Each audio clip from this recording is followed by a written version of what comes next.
Bismillahirrahmanirrahim. Kita lanjutkan kembali tafsir Ibnu Katsir, Quran surat Al-Baqarah. Tadi stop, saya kurang tahu ya kenapa. Oke, bismillahirrahmanirrahim. Imam At-Tirmizi, An-Nasa'i, dan Ibnu Majah telah meriwayatkan dari Abu Hurairah radhiyallahu anhu bahwa Rasulullah shallallahu alaihi wasallam mengutus utusan dengan jumlah yang banyak. Rasul meminta mereka agar membacakan sesuatu. Lalu masing-masing dari mereka membacakan hafalan Al-Quran. Dan tibalah giliran seorang yang paling muda di antara mereka. Nabi Shallallahu alaihi wasallam berkata, "Apa hafalan yang kamu miliki, wahai fulan?" Ia berkata, "Aku memiliki hafalan ini dan ini serta surat Al-Baqarah."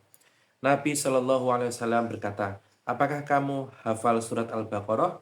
Laki-laki tersebut berkata, "Ya." Nabi Shallallahu alaihi wasallam pun berkata, "Pergilah kamu sebagai pemimpin mereka." Lalu seseorang dari petinggi mereka berkata, "Demi Allah, tidak ada hal yang menghalangiku untuk mempelajari surat Al-Baqarah, melainkan karena aku takut tidak dapat mengamalkan apa yang ada dalamnya."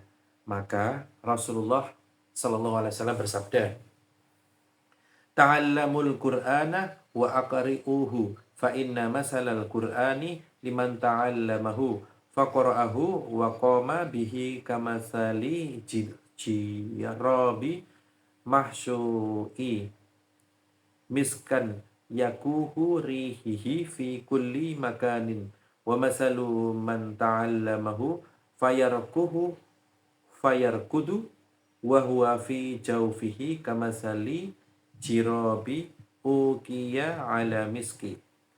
Pelajarilah oleh kalian Al-Quran dan bacalah ia, karena perumpamaan Al-Quran bagi orang yang mempelajarinya, selalu membacanya dan mengamalkannya bagaikan wadah minyak wangi yang penuh dengan minyak kasturi yang wanginya menjalar ke setiap tempat.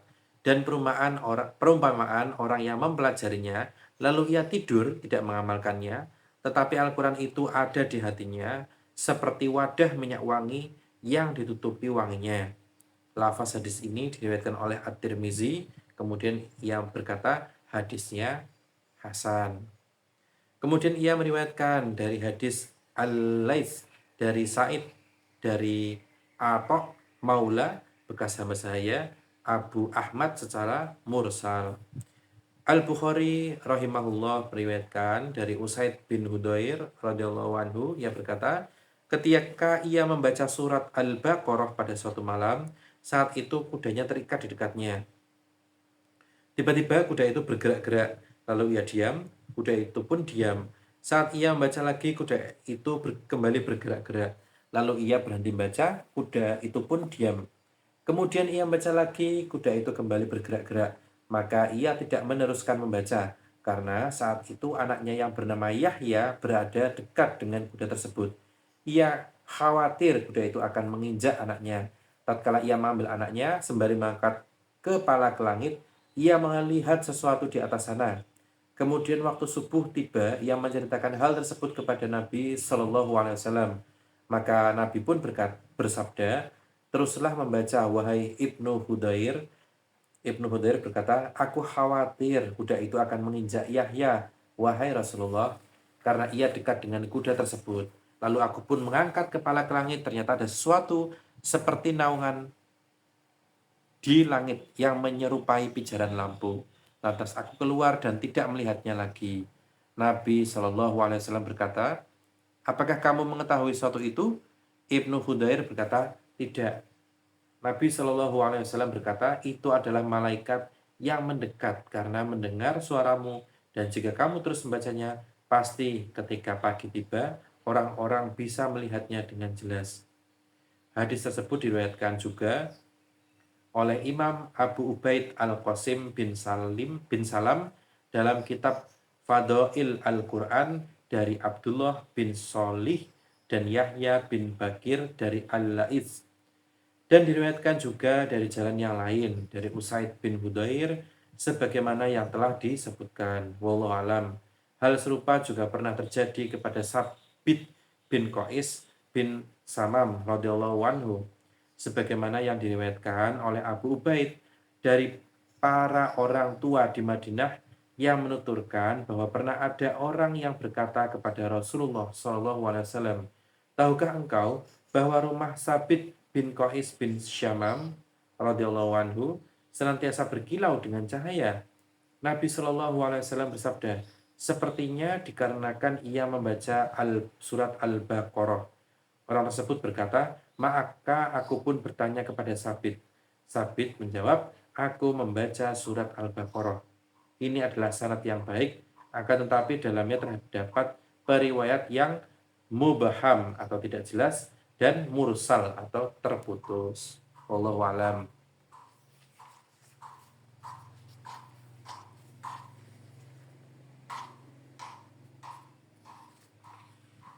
Sekarang kita masuk ke keutamaan surat Al-Baqarah dan Ali Imran.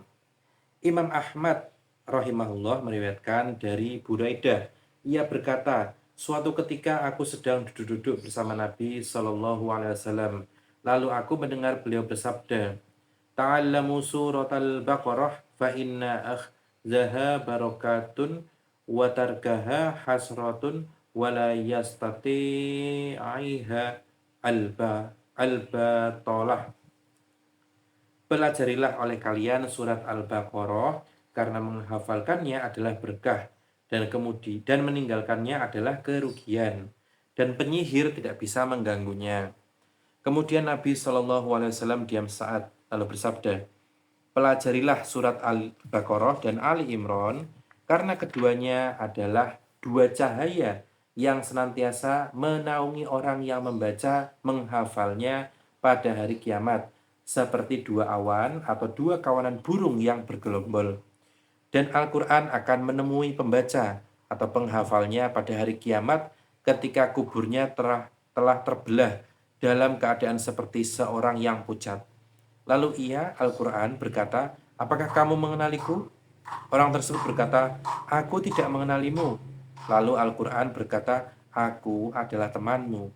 Al-Quran yang membuatmu kehausan di hari yang sangat panas dan membuatmu begadang di malam hari. Dan setiap pedagang berada di belakang perdagangannya. Sedangkan kamu hari ini berada di belakang semua perdagangannya. Maka ia diberi kekuasaan dengan tangan kanannya dan kekekalan dengan tangan kirinya. Di atas kepalanya diletakkan mahkota kewibawaan dan dikenakan kepada kedua orang tuanya pakaian yang belum pernah dipakai penduduk bumi. Lalu mereka berdua berkata, karena apa pakaian ini dikenakan kami? Dikatakan, karena amalmu menghafalkan Al-Quran. Lalu dikatakan kepadanya, bacalah dan naikilah tangga-tangga jannah dan kamar-kamarnya.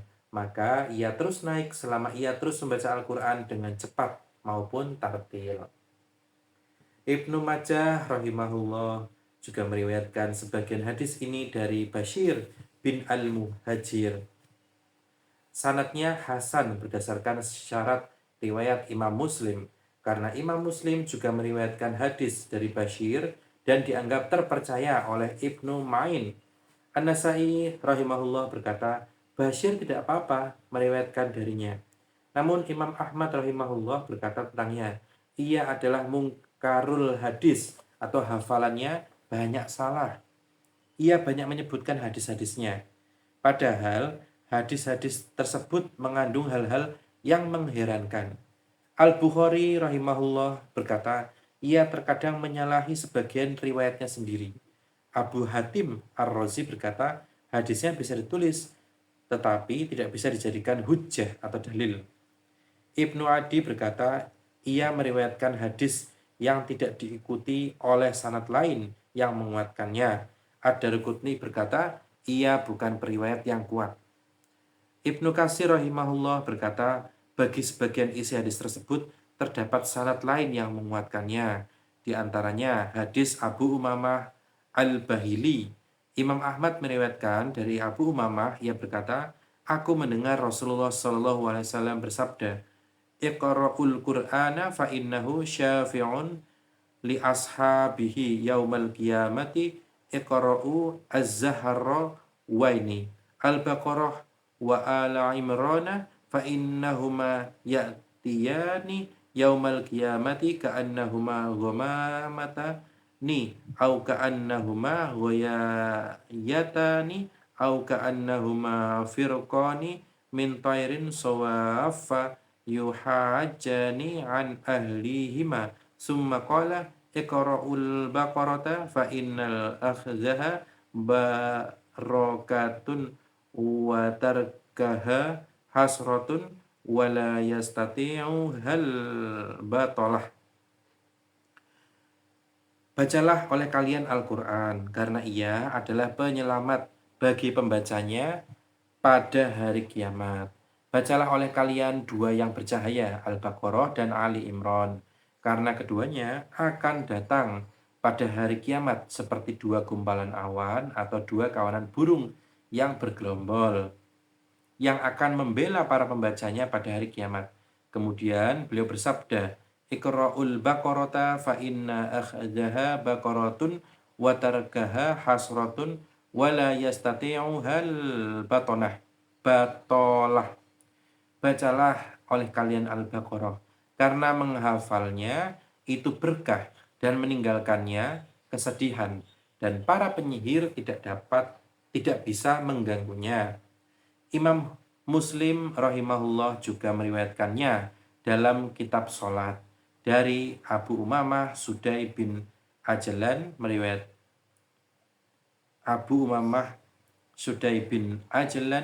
Al-Bahili.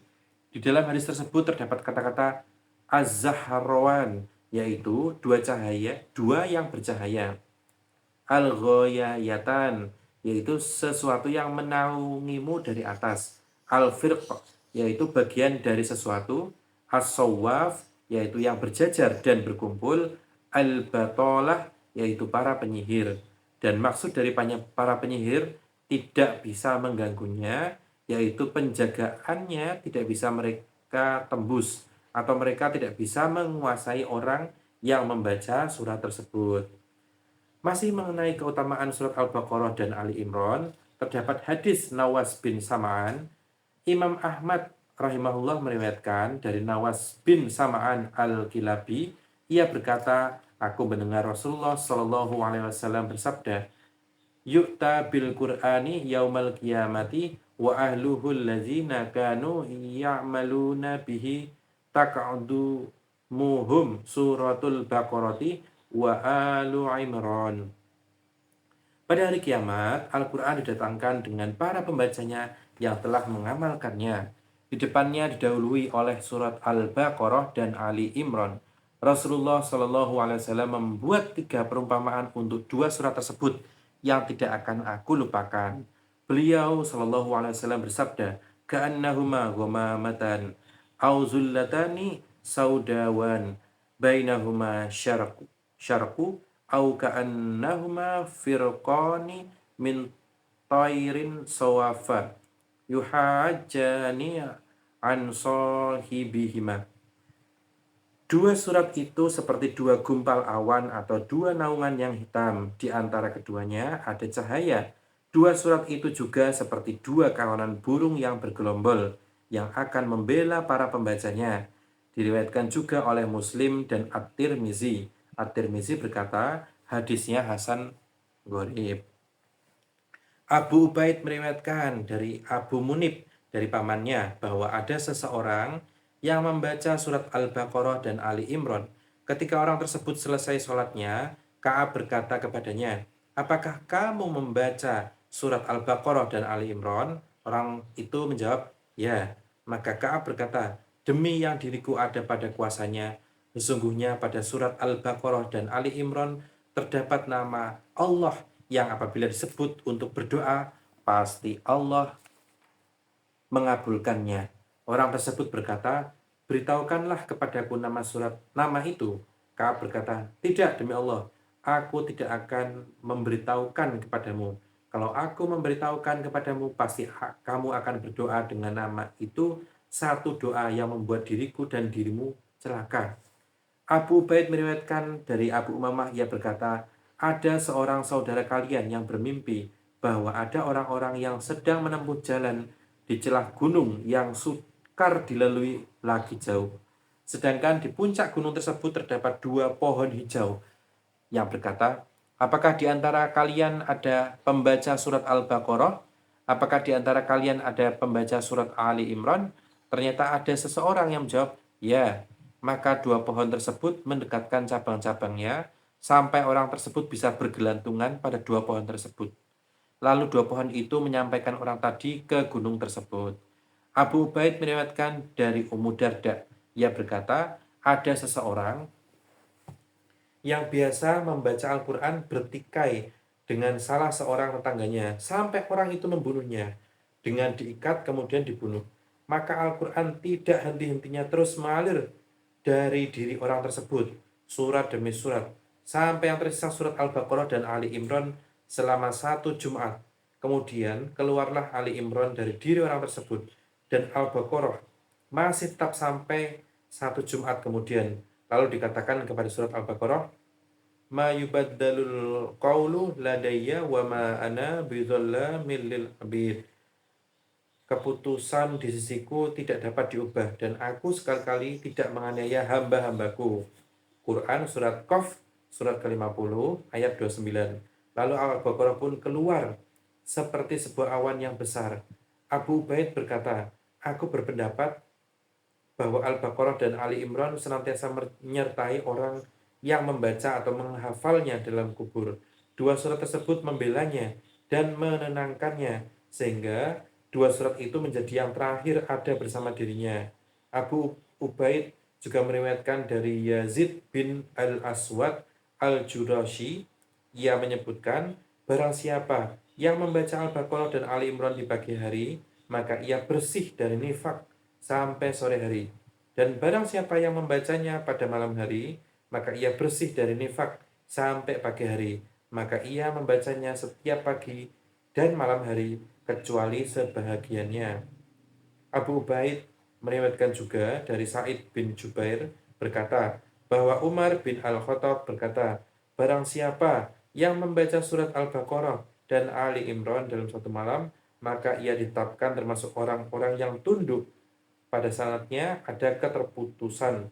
Namun pada riwayat As-Sahihain diterangkan bahwa Rasulullah SAW membaca Al-Baqarah dan Ali Imran pada 1 rakaat. Baik, demikian kelanjutan dari Al-Baqarah. Nanti kita akan lanjutkan lagi sampai nanti kita akan memulai tafsir Quran Surat Al-Baqarah ayat demi ayatnya. Wallahu a'lam bishawab. Assalamualaikum warahmatullahi wabarakatuh.